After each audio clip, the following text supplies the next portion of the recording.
₹1 ಕೂಡ ಕೈಯಲ್ಲಿ ಇಲ್ಲದೆ ಒದ್ದಾಡ್ತಿದ್ದ ಗ್ರಾಮೀಣ ಮಹಿಳೆಯರು ಇವತ್ತು ಕೋಟಿಗಟ್ಟಲೆ ವ್ಯವಹಾರದ ಸಾಮ್ರಾಜ್ಯ ಕಟ್ಟಿದ್ದಾರೆ ಅಂದರೆ ನೀವು ನಂಬ್ತೀರಾ? ಇದು ಸುಮ್ಮನೆ ಕತೆ ಅಲ್ಲ, ಉತ್ತರ ಪ್ರದೇಶದಲ್ಲಿ ನಡೆದ ಅಸಲಿ ಯಶೋಗಾಥೆ. ಈ ಕತೆ ಕೇಳಿದರೆ ನೀವು ಅಕ್ಷರಶಃ ಶಾಕ್ ಆಗ್ತೀರಾ. ಕೆಲವು ವರ್ಷಗಳ ಹಿಂದೆ ಗ್ರಾಮೀಣ ಮಹಿಳೆಯರಿಗೆ ಆರ್ಥಿಕ ಸ್ವಾತಂತ್ರ್ಯ ಅನ್ನೋದು ಒಂದು ಕನಸು ಮಾತ್ರ ಆಗಿತ್ತು. ಸಣ್ಣ ಪುಟ್ಟ ಹಣ ಉಳಿಸೋದು ಕೂಡ ಕಷ್ಟವಾಗಿತ್ತು. ಗಂಡಸರ ಮೇಲೆ ಅವಲಂಬಿತರಾಗಿರೋದು, ಹೊರಗಡೆ ದುಡಿಯೋ ಅವಕಾಶ ಇಲ್ಲದಿರೋದು, ಇದೆಲ್ಲ ಅವರ ದೈನಂದಿನ ಬದುಕಾಗಿತ್ತು. ಆದರೆ ಒಂದು ಸಣ್ಣ ಉಪಕ್ರಮ ಇಡೀ ಕಥೆಯನ್ನೇ ಬದಲಾಯಿಸಿತು. ಸ್ವಸಹಾಯ ಗುಂಪುಗಳು ಅಂದರೆ SHGಗಳು ಹುಟ್ಟಿಕೊಂಡವು.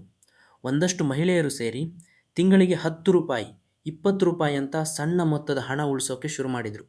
ಇದು ಕೇವಲ ಹಣ ಉಳಿತಾಯ ಆಗಿರಲಿಲ್ಲ, ಬದಲಾವಣೆಗೋಸ್ಕರ ಇಟ್ಟ ಮೊದಲ ಹೆಜ್ಜೆ. ಈ ಸಣ್ಣ ಹೆಜ್ಜೆ ಇವತ್ತು ದೇಶದ ಅತಿದೊಡ್ಡ ಆರ್ಥಿಕ ಕ್ರಾಂತಿಗೆ ಕಾರಣವಾಗಿದೆ.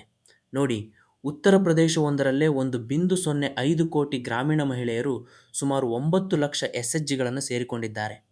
ಈ ಗುಂಪುಗಳು ಈಗ ಗ್ರಾಮೀಣ ಜೀವನದ ಬೆನ್ನೆಲುಬಾಗಿ ನಿಂತಿವೆ, ಅವರ ಬದುಕಿನಲ್ಲಿ ಹೊಸ ಭರವಸೆ ಮೂಡಿಸಿವೆ. ಮತ್ತು ನೀವು ಜವಾರಿ ಆತ್ಮ ಅನ್ನು ಮೊದಲ ಬಾರಿ ನೋಡುತ್ತಿದ್ದರೆ, ನಿಜ ಜೀವನದ ರೋಚಕ ಕಥೆಗಳು ನಿಮಗೆ ಇಷ್ಟವಾದರೆ ಈಗಲೇ ಸಬ್ಸ್ಕ್ರೈಬ್ ಮಾಡಿ. ಪ್ರತಿದಿನ ಒಂದು ಹೊಸ ವಿಡಿಯೋ. ಈ ಗುಂಪುಗಳು ಕೇವಲ ಉಳಿತಾಯಕ್ಕೆ ಸೀಮಿತವಾಗಿಲ್ಲ. ತಮ್ಮಲ್ಲಿದ್ದ ಅಲ್ಪ ಉಳಿತಾಯ ಮತ್ತು ಸರ್ಕಾರದ ನೆರವಿನಿಂದ ಇವರು ಸಣ್ಣ ಪುಟ್ಟ ಉದ್ಯಮಗಳನ್ನು ಶುರು ಮಾಡಿದ್ದಾರೆ. ಇತ್ತೀಚೆಗೆ ಸ್ವಾತಂತ್ರ್ಯ ದಿನಾಚರಣೆಗಾಗಿ ಬರೋಬ್ಬರಿ 2 ಲಕ್ಷ ರಾಷ್ಟ್ರಧ್ವಜಗಳನ್ನು ಸ್ವತಃ ಅವರೇ ತಯಾರಿಸಿದ್ದಾರೆ. ಯೋಚಿಸಿ, ಸಾಮಾನ್ಯ ಮಹಿಳೆಯರು ಈ ಮಟ್ಟದ ಸಾಧನೆ ಮಾಡಿದ್ದಾರೆ ಅಂದರೆ ಎಷ್ಟು ಹೆಮ್ಮೆಯ ವಿಷಯ ಅಲ್ವಾ? ಹೌದು, ಆರ್ಥಿಕ ಸ್ವಾತಂತ್ರ್ಯವೇ ಮಹಿಳಾ ಸಬಲೀಕರಣದ ನಿಜವಾದ ಕೀಲಿ ಅನ್ನೋದು ಈ ಮಹಿಳೆಯರ ಬದುಕಿನಲ್ಲಿ ಅಕ್ಷರಶಃ ನಿಜವಾಗಿದೆ. ಇವರು ಕೇವಲ ಹಣ ಗಳಿಸಿಲ್ಲ, ಬದಲಿಗೆ ಅಗಾಧ ಆತ್ಮವಿಶ್ವಾಸ, ನಾಯಕತ್ವ ಗುಣಗಳು ಮತ್ತು ಸ್ವಾವಲಂಬನೆಯ ಮೌಲ್ಯಗಳನ್ನು ಬೆಳೆಸಿಕೊಂಡಿದ್ದಾರೆ. ಸರ್ಕಾರದ ಬೆಂಬಲ, ಮಹಿಳೆಯರ ಅಚಲವಾದ ಶ್ರಮ ಮತ್ತು ಸಾಮೂಹಿಕ ಶಕ್ತಿ ಇವೆಲ್ಲ ಸೇರಿ ಒಂದು ಇಡೀ ಸಮಾಜವನ್ನೇ ಬದಲಾಯಿಸಿವೆ.